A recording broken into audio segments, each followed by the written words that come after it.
right, guys, welcome back to the garage. Another movie review for you. It's a movie that I really am excited to tell you guys about. It's going to be opening this Friday on December 22nd, called The Iron Claw, directed by Sean Durkin.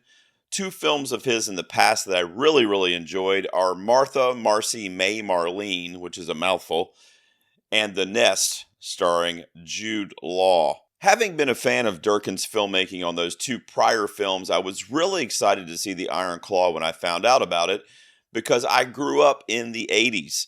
I was born in 1975, and my dad was a huge wrestling buff. He would take me to local wrestling matches where I live in North Carolina. We actually got to see wrestlers like Ric Flair in person. My mom tells me that I actually saw the Von Erich brothers wrestle in North Carolina too, but I don't remember that. And the reason I bring that up is because what I think is really interesting about this story of the Von Erich wrestling dynasty and family of the 70s and 80s is that no matter how big of a wrestling fan I was, this is a story that I was not super familiar with. I definitely was not familiar with the personal side of things and the father's involvement in raising his boys to become these wrestling icons, and of course their fall from grace. Now, this is a spoiler-free review, but it is based on a true story. It's a biopic. This film is wonderful. I absolutely love this movie.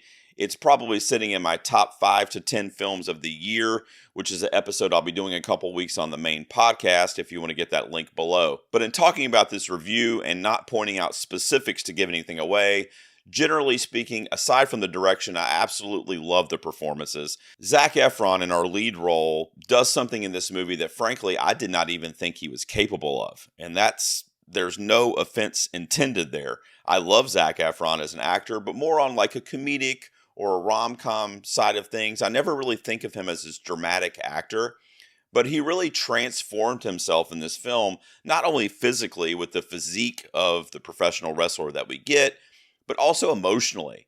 It's a very layered and nuanced character that has a very painful arc in the film. Jeremy Allen White plays one of the younger brothers. He's also tremendous in this film, of course, lately from his fame on the TV show The Bear. Harris Dickinson is great in the movie.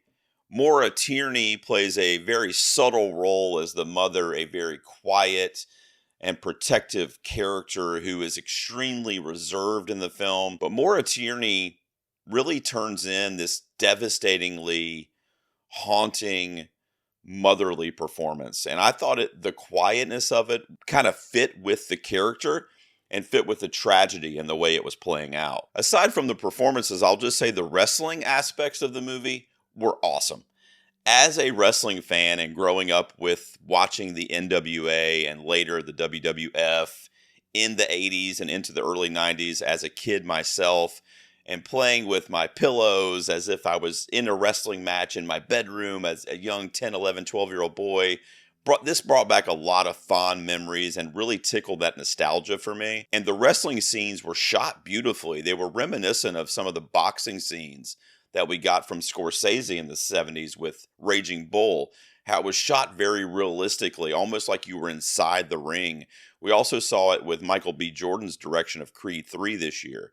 The only critique of the film, the only negative really for me, is an actor called Aaron Dean Eisenberg, who was somebody I was not familiar with. I'm not sure if he's related to Jesse Eisenberg. I probably should have looked into that. But he plays Ric Flair in the third act of the film during a pivotal match that the Von Erichs have with Ric Flair, who is the rising star in the NWA at the time. And I just hated his performance. Again, I'm not familiar with any of his other work, but I'm a huge Ric Flair fan and have followed him basically my whole life and still do.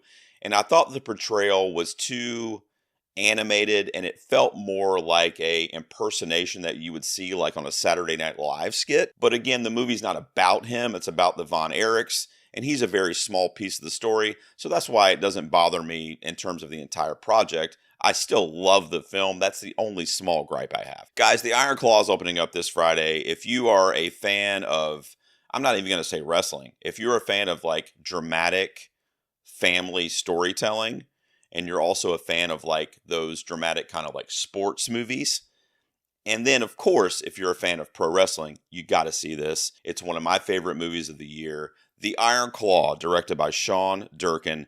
Out of 100, it's going to get a 90 from me. What did you guys think of The Iron Claw, or are you looking forward to seeing this movie? Let me know down below. Thanks for tuning in. I'll see you guys next time in the garage.